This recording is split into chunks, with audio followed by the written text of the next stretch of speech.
Good evening, and welcome to the GMRS 1900 Net on this 23rd day of June. This is Tim, WQRV 903, and I will be your net control for the evening. Before proceeding with the net, I'm going to check for any stations with emergency or priority traffic. Any emergency or priority traffic, please call in now.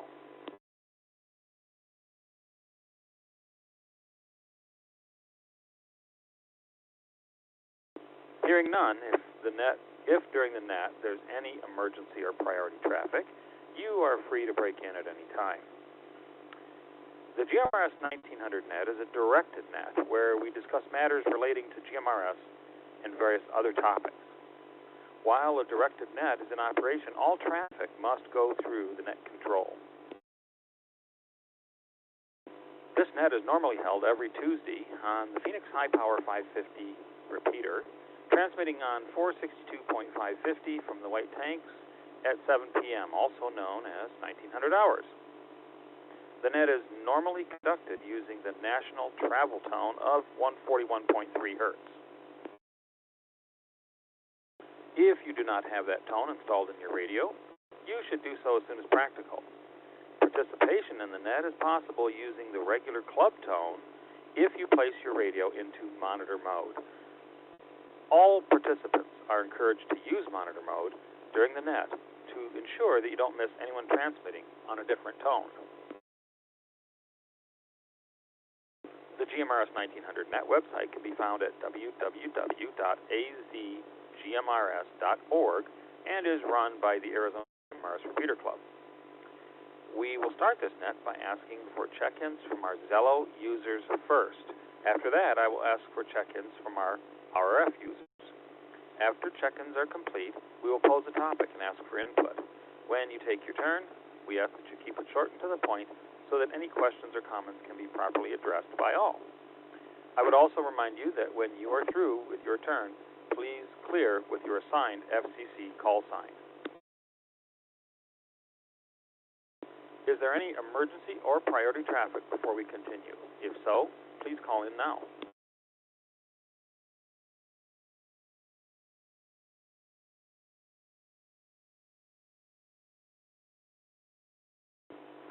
Okay, hearing none, this is WQRV 903, and we'll now take check-ins from our Zello users only. Zello users only at this time, and please give a couple of second pause in between transmissions.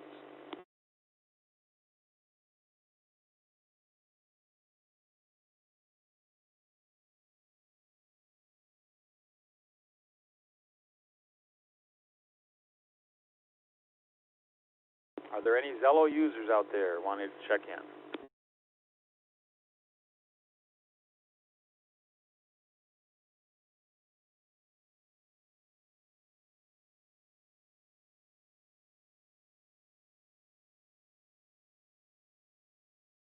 Okay, I guess there are none. Okay, now we'll take check-ins from our RF users. Please check in two at a time with your name and call sign. Be sure to speak slowly, giving a few seconds of pause between transmissions so that I can write down the information. This is Bob, WRCM 701. This is Rich, WQDZ 664.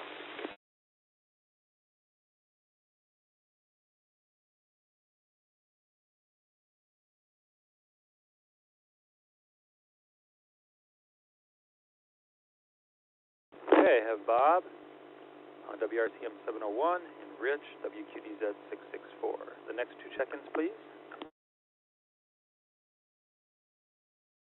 This is Keith, WRFS 636.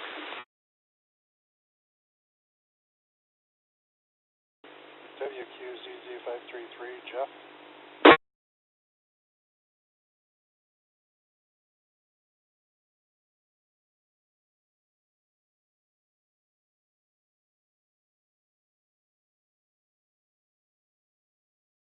Okay, I got Keith 636, and I've got Jeff 533. Keith, could you repeat your first four characters? I didn't quite get the alpha characters there. Whiskey Romeo Foxtrot Sierra. Roger that. Thank you, Keith. The next two check-ins, please. Steve, WRCG 637. Pat, WRBT 836.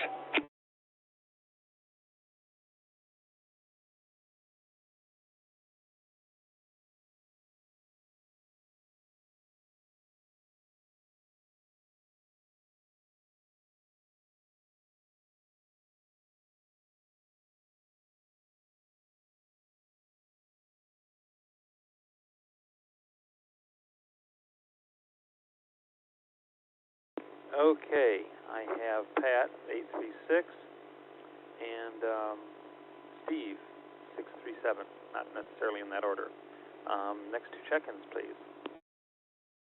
WRDC 319, Sean. WRCG 640, Adam.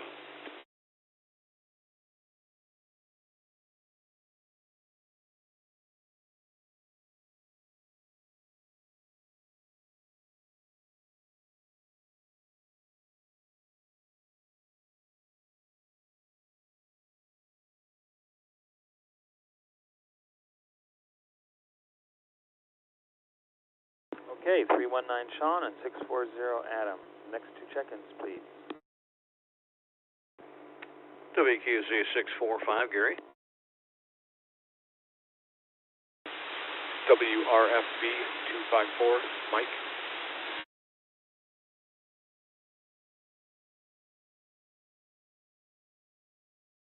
Mike, could you repeat your call again, please? I was distracted. WRFB 254, Mike.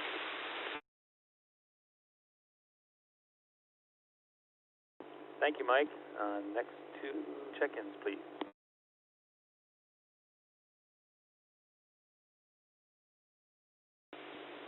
WRFN 232, Anthony.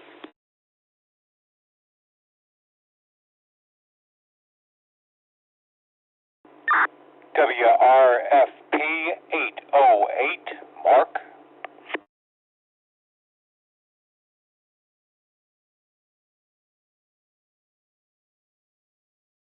Okay, I have WRFN 232 Anthony and WRFP 808 Mark.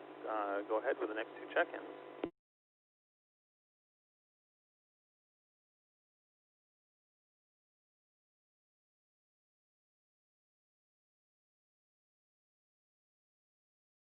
WQWL 795, Attila.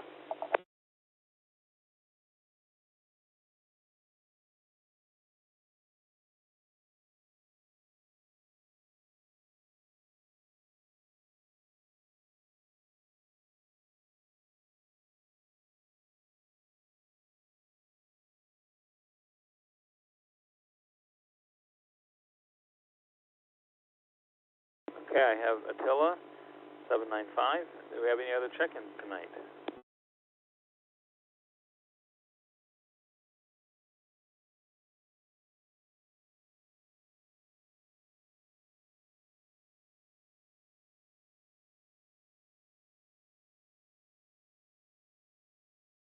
Okay, so we have about 13 check-ins, so that's good.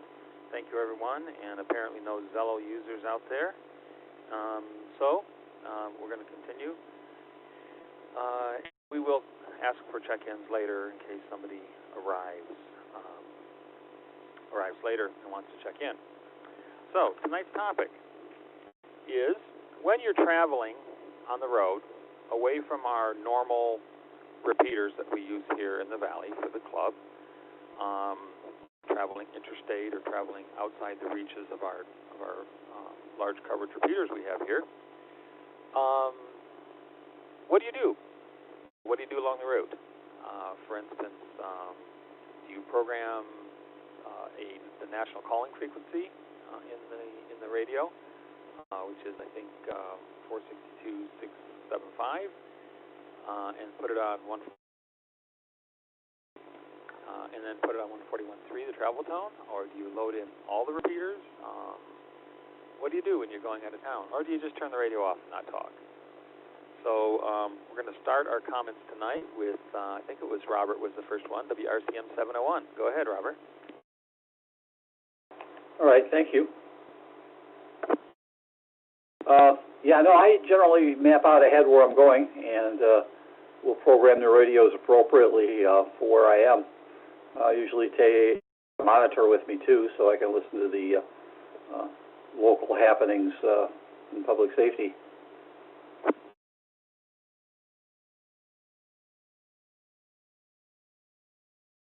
Yeah, that's kind of what I do, too. So any other tips? No, like I say, just, a map and radio reference, and I take off. So that's about it. WRCM 701. Okay, thank you, Robert. That's a great idea. And we're going to get to some other good ideas, I'm sure, as we go down the road here. Number 2, WQDZ 664. I think you're up next, Rich. Good evening, Tim. I had a little bit of spousal interference there, so I missed the question. Could you repeat the question? Oh, that's quite all right. This is WQRV 903 by the ID, your net control for tonight. Anyone standing by to check in, please hang in there. We'll give you another chance to check in later if you missed the first check-in. So, Rich, what it is when you're away from the repeaters that we have here in the Valley, what do? Do you just not talk on the radio? Do you program in like the national calling frequency with a travel tone? Do you program all the repeater channels in with travel tone in them? And what do you do? Just like to hear what your thoughts are. Oh, okay. Well, I usually have a scanner set up with the GMRS frequencies in it, so I'll listen to them while I'm driving. Typically, I use a dual band radio, but when I'm on the road, I usually have railroad frequencies in them, or sometimes 146.52 for the ham channel. If I am in an area, in a metro area, a lot of times I'll put the travel channel 675 in there. And then if I'm going someplace where I know the area, like Chicago or something like that, I'll have the local channels there. But I listen to them all, and I talk on when appropriate. WQDZ 664. Okay, thanks for that input. That's a good thing to do. A lot of these radios that a lot of our members are using have enough banks where you can program in one whole bank of just the regular repeater channels and even some of the interstitial simplex channels, but you couldn't do that unless you had a handheld. You were using a handheld of 5 watts. But with the regular repeater channels put in and tone squelch or in monitor mode, you could hear a lot of activity going on the road. So that's scanning it is a good idea. All right, next on the list is Keith, WRFS 636. How do you do it on the road, Keith? Well, I haven't been in GMRS long enough to know all of the frequencies. Usually I'm using handhelds anyway. I don't have a mobile yet. So usually I'm listening to 146.520 for the ham call. Other than that, I don't put in GMRS frequencies. I should, but I don't yet. The RFS 636. Okay, Keith, thanks for those comments. And yeah, we're going to get around to the 146.52 issue here pretty soon. Also, I'm sure we're going to hear that from other members since about, I think last count, about a little over 50%, just under 60% of the members are hams also. Let's see, looking for number 4 here is WQZZ 533. Good evening, and thanks for checking into the net, and go ahead with your comments. Good evening. This is Jeff, WQZZ533. I don't have a lot of experience on the radio, the GMRS especially. I do take my scanner with me when I travel, and lately I've been taking the GMRS with me and just listening in, see what it'll pick up. WQZZ533, back to net. Okay, Jeff, thanks for those comments. And yeah, we're starting to see a little theme going on here. Okay, next on the list is Steve, WRCG 637. Hi, Steve, and what's your comments for tonight? Yeah, good morning, or good afternoon, evening, whatever it is. Thanks for doing the web tonight, Tim. I really don't use the radio when I'm out on the road. Just driving around in the valley is when I basically have it turned on, and usually it's on 550 alpha. Other than that, I usually have the radio off when I'm out of the area. WRCG 637. Okay, Steve, thanks. And yeah, I kind of do half that and half with it on myself. And I want to give an opportunity for any late or missed people to check in tonight. If there's any people that are late to the net, please check in now, 2 at a time, slowly, and with your full call sign. Go ahead now.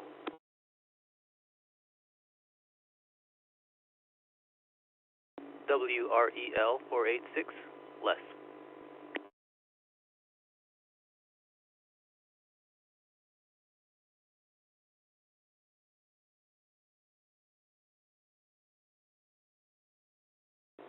Okay, Les, welcome to the net, WREL 486. You're at the end of the list, number 14, so we'll get to you eventually. Next on the list is Pat, 836, and I still didn't get the first part of your call sign, Pat, so forgive me for that. This is Tim, WQRV, your net control, and go ahead, Pat. Good evening, Tim and Annette. That's Whiskey Romeo Bravo Tango 836.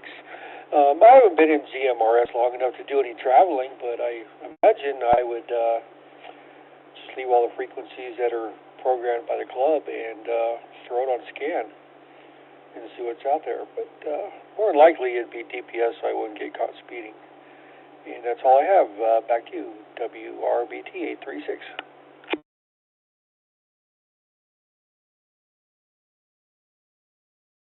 That's a good idea. I do have one bank of my radio programmed with DPS in it for bopping around town, and what I hadn't thought about doing is programming DPS in a channel, and then sticking a few of the GMRS or maybe all the GMRS frequencies in the same.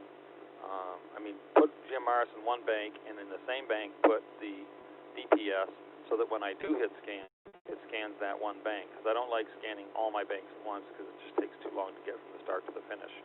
So that might be something I might try next time we take a trip out of town. So thanks for checking in, Pat, and we'll go on to the next person, Sean, 319. What do you have for us tonight, Sean? Well, I definitely have one bank, and this is both my portables and my mobile units, because they're all Kenwood, so it's all basically the same. I have one bank that's just GMRS, and then, like the default channels, GMRS and FRS with all the different wattages set, because there's a few variations when you get into the interstitials. And then I have that with the travel tone, and if I'm in Arizona, I have that with the DPS tones, and I have my radio program where you can mark channels in and out of scan, so it's just whatever zone of DPS I'm in that I put on scan. Other than that, on the highway, if I'm out of state, I'm usually just got it on scan for the GMRS frequencies, and if I'm going to a city that I know I'm going to be there for maybe a few days or whatever, I'll look up on my GMRS.com and try to program in. It's not always very reliable, but you might find at least one repeater. WRDC 19, back to net. Okay, good comments. That's kind of in keeping with the rest of what everybody else is doing. And I'll tell you what, that mygmrs.com is a very, very handy and good reference. Although you are correct, there are occasionally some a little bit of misinformation out there. Somebody might have a tone wrong or something. All right, let's see where I kind of lost my place. Hang on just a moment while I gather my wits about me. WQRV 903, net control. Okay, number 8, Adam, WRCG 640. Hello, Adam. Good evening, and thanks for joining the net. What do you have for us tonight? This is WRCG 640. Good evening, everybody, and thank you very much for taking the net, Tim. We really appreciate it. I don't have a great answer for you because I don't do a whole lot of traveling with my radio. I don't have a mobile setup in my vehicle yet, so typically if I've been in my car with the radio, it's been just with an HT that I've got a little window hook that lets me put an HT antenna out the window safely. So it's not the best antenna system, and it's not a whole heck of a lot of power. So depending on where I am, there's a lot of things that I can't get to. I'm definitely not doing any simplex in that setup, that's for sure. Typically, when I'm out and about, though, I'm with the radio. If I have it, I'm usually monitoring the Metrolink over on the ham bands because they've got repeaters all over the place. Break. As far as traveling outside the city or the county, well, I don't really do a whole heck of a lot of that, so I'm just kind of sitting here listening and learning to what everybody else is doing in case I get some travel plans in the near future. WRCG 640. Okay, Adam, thanks for that good bit of information there, and sorry you don't get a chance to travel as much, but it's something that I really enjoy doing, and I hope you get more chances to go out and do that. And I personally have talked to a few people in the Denver area on the Front Range GMRS Group's websites. Travis Speakman is the guy that mainly I've talked to up there. Very nice guy and very good group up there. And they did take a rule from our playbook with the way the repeaters are programmed. So I have to keep checking it to make sure I have the right tones. Anyway, I'm going to go on to the next person. This is your net controlled, Tim, WQRV 903, and we will be going on to Gary, WQUZ 645. Hi, Gary. Thanks for joining the net tonight. Well, good evening to the net. This is WQZ 645, and appreciate you taking the net tonight, Tim. Really appreciate that. And what I usually do is if I go ahead and plan out where I'm going, I figure out if there are any repeaters there, I'll program them in, have them ready to go, and on the way I'll be listening to the 675 frequency, the common emergency and assistance frequency, to see if there's anything interesting on there. And I also may be scanning other frequencies and public safety. If I go anywhere out of state, it's usually over to California, and I'll be listening to CHP over there to see what's going on the highways. But that's basically what I do. We'll turn it back to net. This is WQZ 645. Okay, Gary. Yeah, those are good points. And I'll have to take some of that under advisement. Okay, let's see who we have next. I think we have Mike, 254. Hello, Mike. Thanks for joining the net tonight. What do you have for us tonight? Yeah, WRFV 254, Mike. Thanks for taking that. I'm pretty new to GMRS and to radio in general. I have not traveled much since I've gotten my little handheld here, but my wife and I did take a recent trip up to Flagstaff, and I foolishly thought that I'd be able to reach the 550 alpha repeater from that distance break. I was not, and at the time didn't realize that there were probably other repeaters in Flagstaff that I could tune into and maybe have some conversations with folks up there.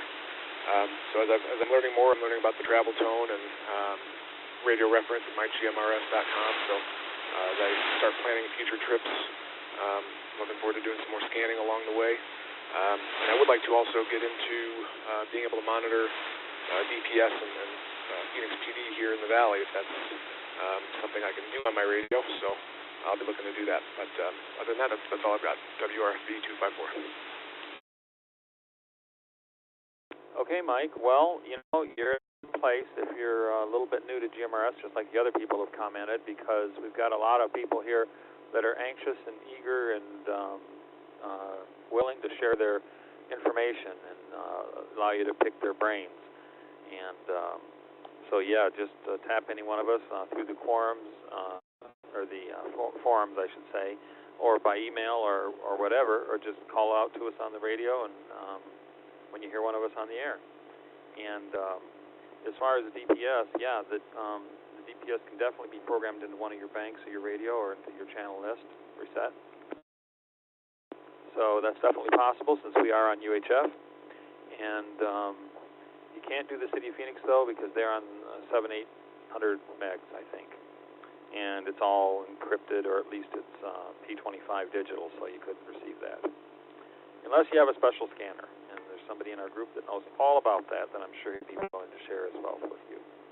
I should say wealth of information, not wealth. So, next one on the list is Anthony, WRFN232. Anthony, good evening, and thanks for joining the net. 232, thanks for having me. I actually travel quite a bit for work, and I take my mobile handheld radio with me as well as a Uniden SDS 100, and it's got a couple different features on it. It's got a zip code feature that I can plug in the zip code, and it'll pull up anything that's transmitting police, fire, EMS, and that kind of stuff, so that's pretty handy. Break. So that's kind of my go-to, and then if I'm going to be somewhere for more than a week, I'll look up online and see what I can find out, what GMRS channels are around, and then I'll plug them into my handheld keypad and listen from there. So that's kind of what I do. WRFN 232. Okay, thanks for that. Another scanner user, that's good. And I know virtually nothing about scanners, so I should, but I just have never kept up with it. The last time I had a scanner, I think it used crystal, so that tells you how old I am. This is Tim, WQRV 903, your net control for tonight, and I'm going to check for if there's any other people that want to check into the net late. So please come now with your call sign. WQWZ 299, Brent, monitoring.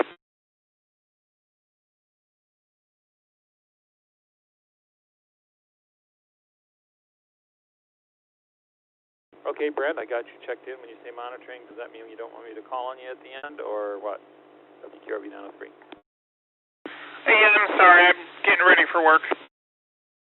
Roger that. We won't bother you. We'll just continue down the list and consider you checked in, but not making any comments because of work.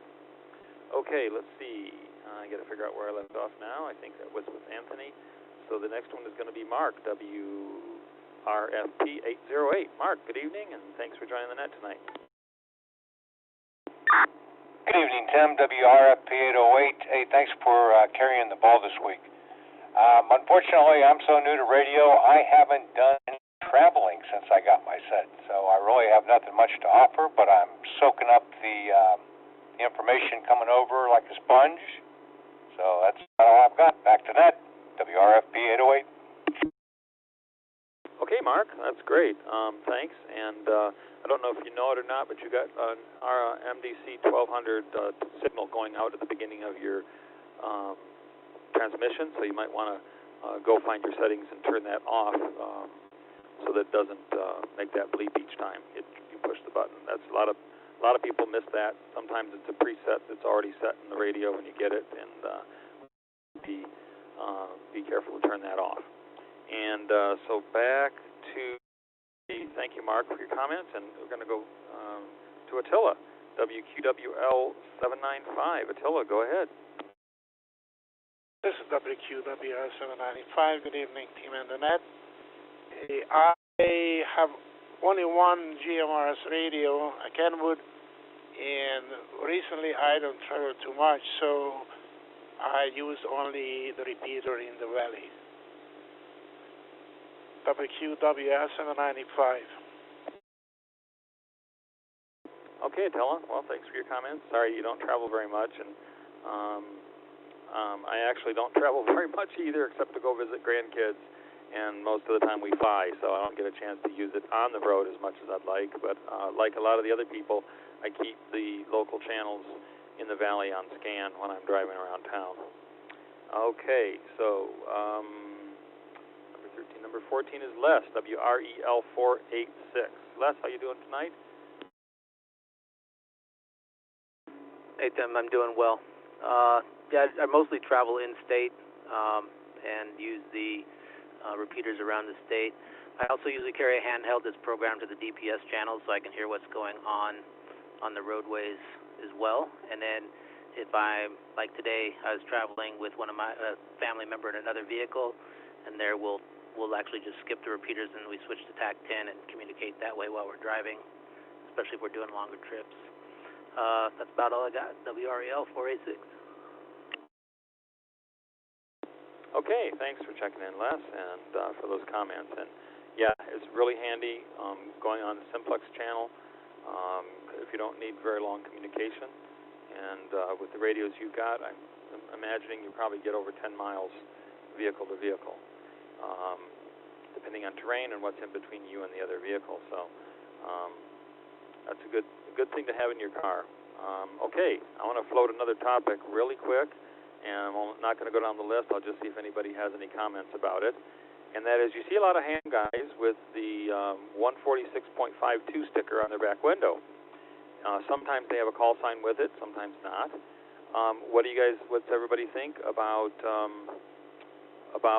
putting a 462.675 sticker on the back of our vehicles with 141.3, which would be the national calling / emergency channel and the travel. So I think I timed out. But anyway, the travel tone and the national calling and emergency channel. A sticker on the back window. Does anybody have any thoughts along? That's a good idea to get people interested in reaching out to us if they're also GMRS users. WRCG 640. Go ahead, 640. It seems like a good idea. I worry about it not having a whole lot of traction. We don't have a ton of simplex traffic in the Phoenix area, as far as I know, on 146.52. Certainly mobile, at least. I know there are a few base stations here on the west side that like to hang out there. Maybe rather than putting the PL tone, we have an open PL, just carrier squelch, and we also include a sticker that says it's typically FRS channel 20. And that might give us a chance to actually reach out to people who aren't GMRS users yet, but might be interested in going that direction. WRCG 640. Yeah, I never thought about putting FRS channel 20 on there. A lot of people might relate to that a lot more. Anybody else have any thoughts on that idea? WQRV 903.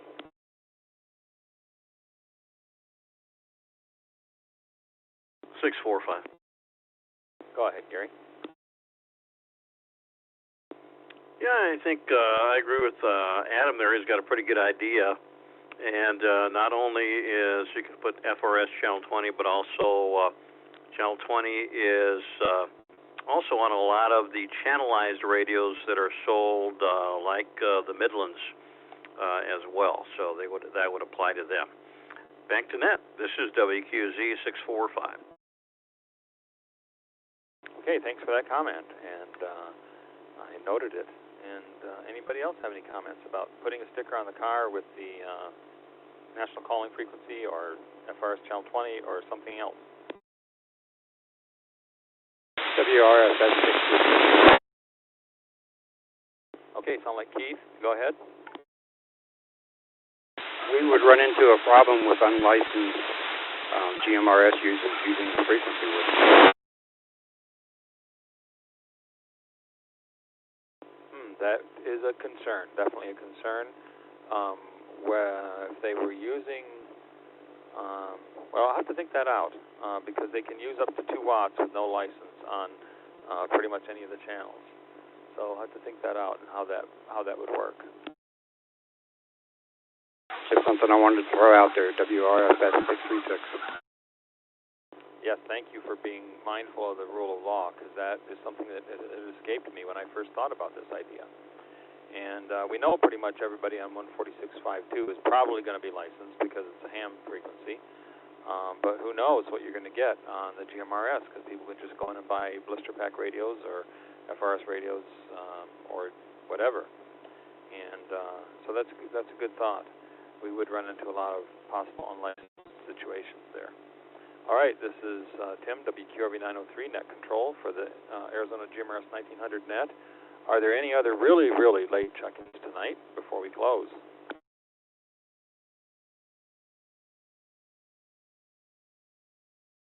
(640) with a comment if there are no further check-ins. I'm not hearing any, so the floor is yours, 640.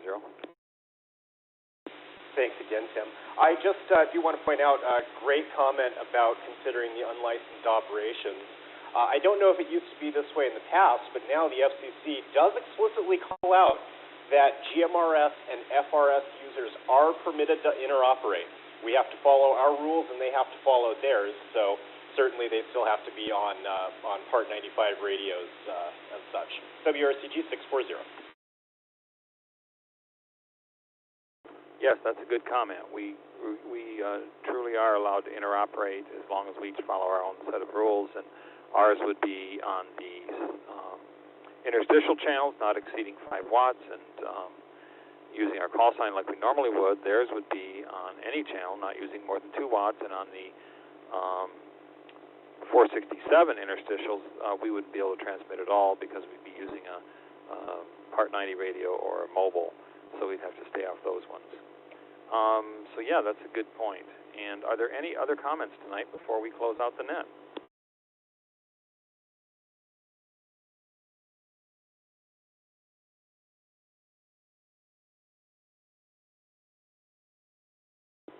Okay, hearing none, I'd like to thank the 15 or 16 users that checked into the net tonight. I guess if I count myself, it's 16.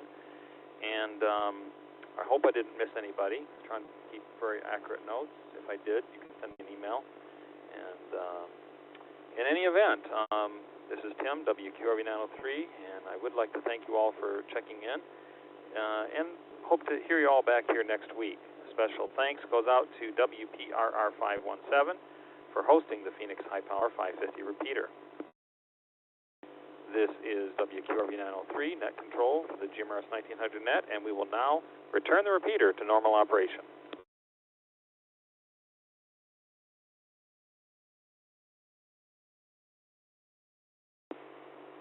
Well, thanks for taking the net tonight, Tim. This is WQZ 645, and the AESG Net is coming up in just a moment.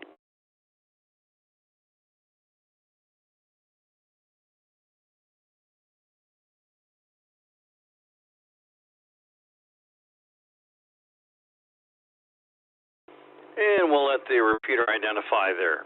Good evening. This is Gary, WQZ 645, and I'll be your net control for the Arizona Emergency Services Group Net. This net is normally conducted after the Tuesday night 1900 net concludes. The Arizona Emergency Services Group, or AESG, is part of the Arizona GMRS Repeater Club. The volunteers in our group, a unified team of licensed GMRS and amateur radio operators, receive training and also conduct exercises to expand their skills. Some of our members have a ham radio license and a GMRS license. Some just have the GMRS license. But we always encourage our team to increase their knowledge and training. Those who are dual licensed have an extra tool in their radio toolbox. And if you're interested in joining our group, you can just send us an email to esg@azgmrs.org or check out our website at arizonaemergencyservicesgroup.org.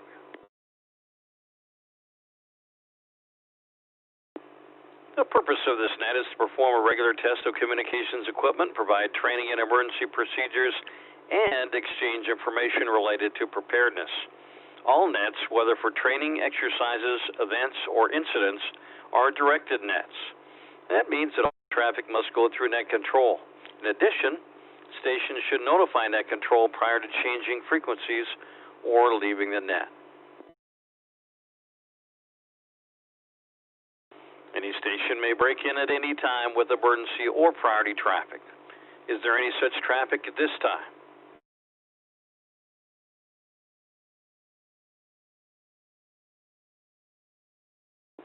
Hearing none, we'll continue with the net tonight. Any station would like to fill in as alternate net control, please call now with your FCC call sign.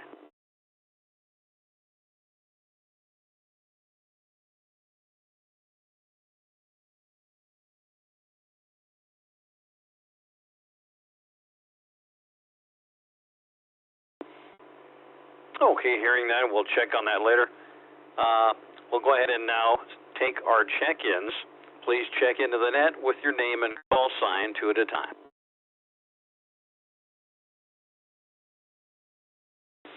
WRCG 640, Adam.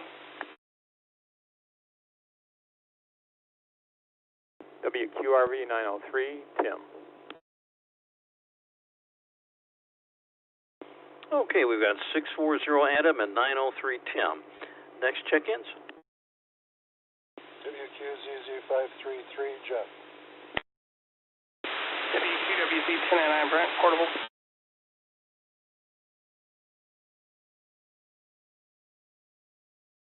Okay, we've got 533 Jeff and 299 Brent. Any other check-ins?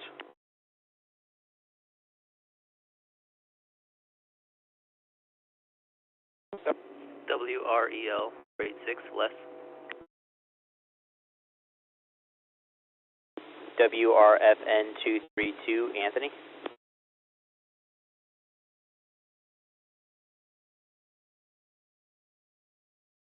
Okay, we've got 486 Les and 232 Anthony.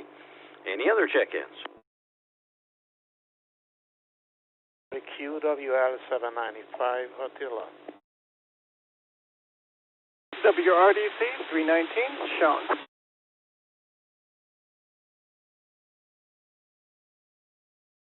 Okay, we've got 795 Attila and 319 Sean. Any other check-ins?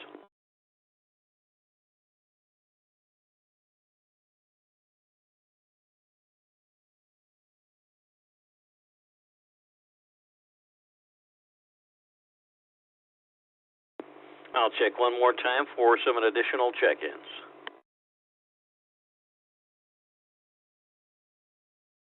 WRFJ 362.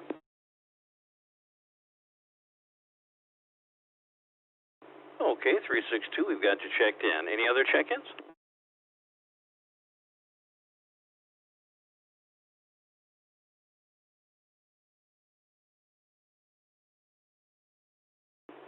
Okay, very good. We'll go ahead and continue with the net, and as you've probably seen before when we sent out the email, the reminder email, we do have a brand new website.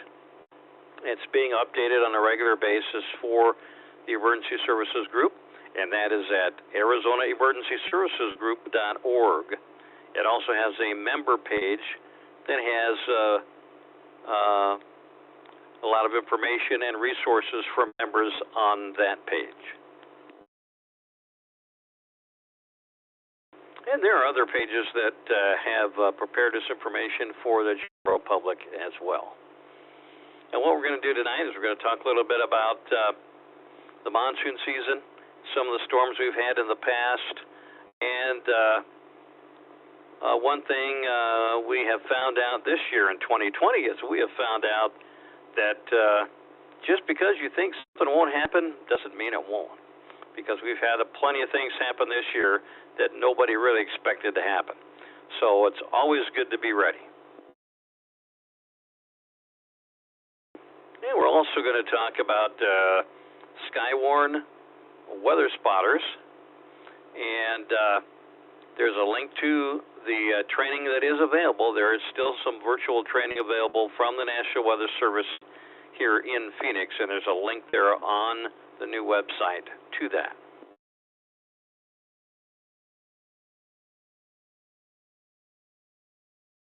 And taking a look at some of the things that have happened in a lot of major storms. We're just going to talk about a couple of them here. And one of the major storms we did have was on June 21st of 1972, and that was quite a storm there in 1972. We did have some damages on the 21st and on the 22nd of June of that year, and a severe thunderstorm developed southwest of Phoenix and moved northeastward across northeast Phoenix and Paradise Valley. There were heavy rains in the amounts of up to more than 4 inches that fell within a 2-hour period. and severe flooding occurred on Indian Bend Wash, and that wash that drains westward from the area between Camelback and Mummy Mountains. Over 800 homes were damaged in that storm. Irrigation canals were breached, and a lot of other damage to power lines and that type of thing as well. And during that storm, there were 7 funnel clouds that were observed, and one EF2 tornado that occurred there.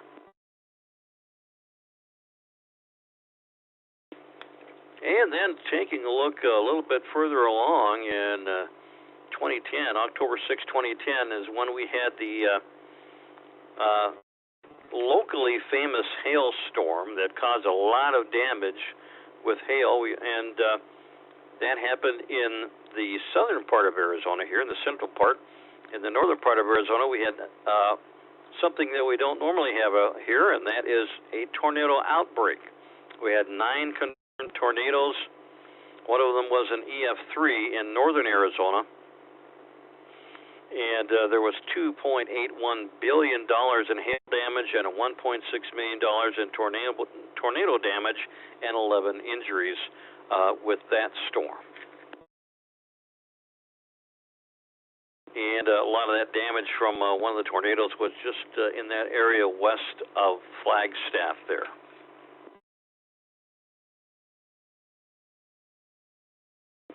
And then on November 29th of 2019, well, we had some storms there too. A tornado warning was issued just before about 4 a.m. Friday, November 29th, and an EF1 tornado tracked 7 miles from from Paradise Valley to northwest Scottsdale, down some trees, did a lot of damage to roofs. And there was another tornado, a second tornado, near Higley, damaged some trees there. A third tornado that day in the Queen Creek area just before 5 a.m. And these were all part of a severe storm that came in from California.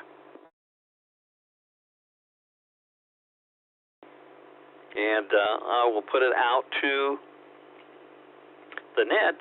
I wonder if anyone was in Arizona on the occurrence of any of those storms, and if you happen to remember them, go ahead and call in with your FCC call sign.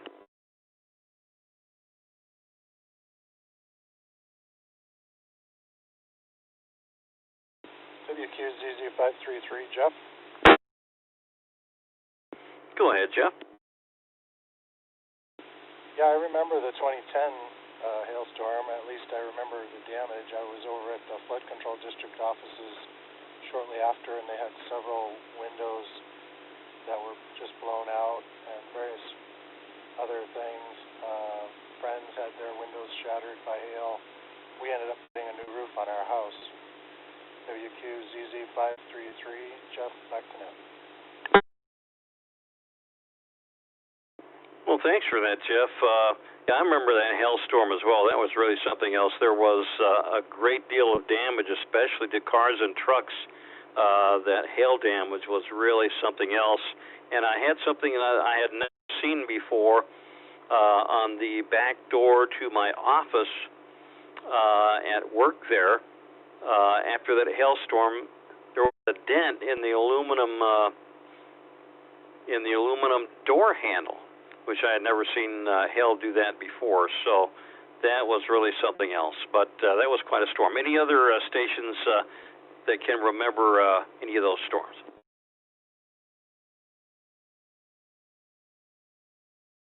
WREL 486. Yeah, the hailstorm of 2011. I remember it was around 55th and Bethany area. That's Avenue. And I remember a guy in a Jeep with just a short little bimini top and no doors trying to find a place to get out of the hail. I thought that was a bad day driving the Jeep. WREL 486, back to net. Well, thank you, Leslie. You're absolutely right about that. That was a bad day to be driving a Jeep or a motorcycle. Either one would have been bad. Any other stations remember any of those storms? WRDC 319. Go ahead, Sean. Yeah, I remember quite a few of them since I've lived here all my life. I specifically remember the 2011 hailstorm because I used to work at Hyundai Merchant Marine, and they only had covered parking for the executives, but it was mostly empty, but they wouldn't let us move our cars into the covered parking, so I still have dents on my truck from that. I also don't remember which storm this was, but I remember when I lived in Glendale when we had some bad microbursts, like blew the roof off a school and some houses down the street from us, but basically everything was untouched by us. It's pretty crazy just how localized the storm can be. As far as damage, WRDC 319 back to net. Yeah, thanks for that, and you're absolutely right. That's one thing that is very, very true of monsoon storms, monsoon thunderstorms, is they can be very, very localized in their damage. Just like here, probably a couple of years ago now, there was a downpour right about 35th Avenue in Northern in Phoenix, right on top of the Safeway store there, and it caused the roof to fail, and then that caused an electrical fire and literally burned down the whole building there, and that was just quite a loss there. But well, we do need to keep aware of the fact that these monsoon storms can cause a lot of damage in a lot of different ways. Yeah, this is WQZ645 Net Control. Just want to check real quickly and see if we have any other check-ins.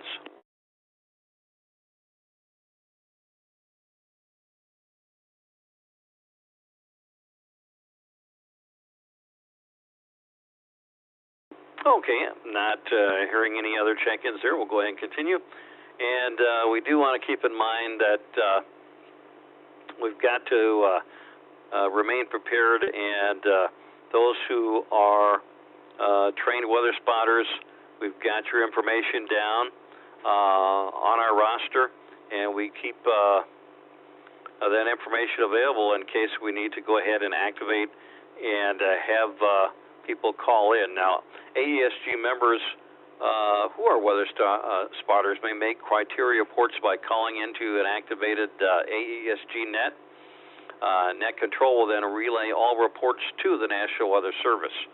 If not activated or you're unable to make contact with the net, and if you're a licensed ham operator, you can always call in to the Skywarn Sector 2 net on 442.550 megahertz transmit, 447.550. That's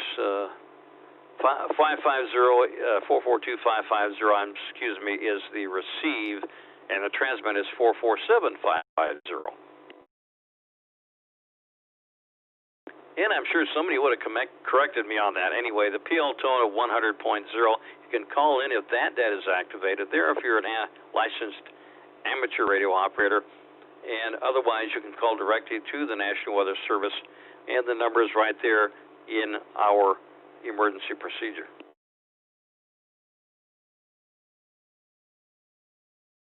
And in addition to that, we've got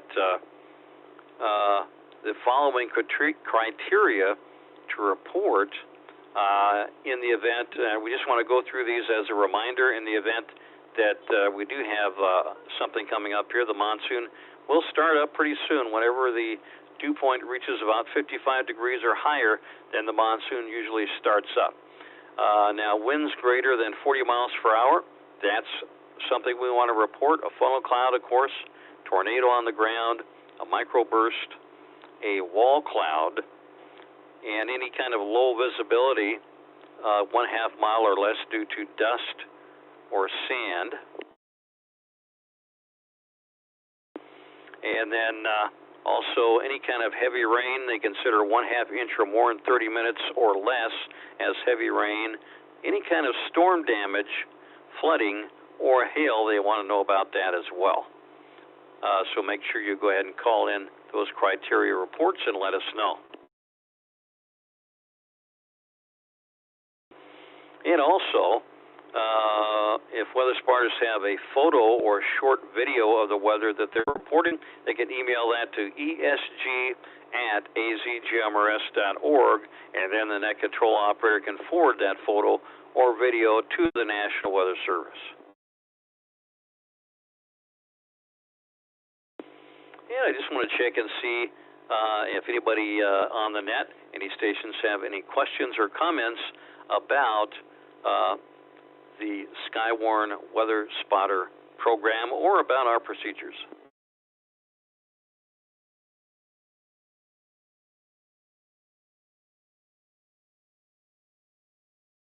Okay, very good. And we are all ready.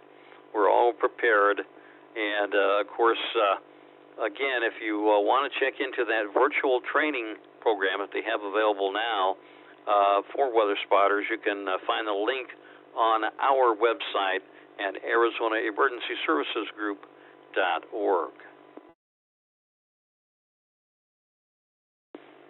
Okay, let me throw it out there to the net and see if we have any questions or comments in general for the net tonight.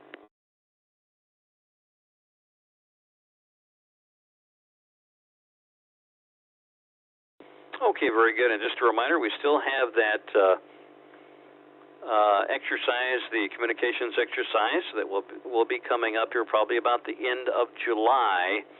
And that is an exercise that we can do with the COVID-19 restrictions, because we're going to have a situation where we're going to have stations spread out throughout the valley in different spots and doing some simplex relay traffic. And we may also be involved with some hand frequencies there too, so we actually may need 2 net controls for that exercise. More information will be emailed out to everybody.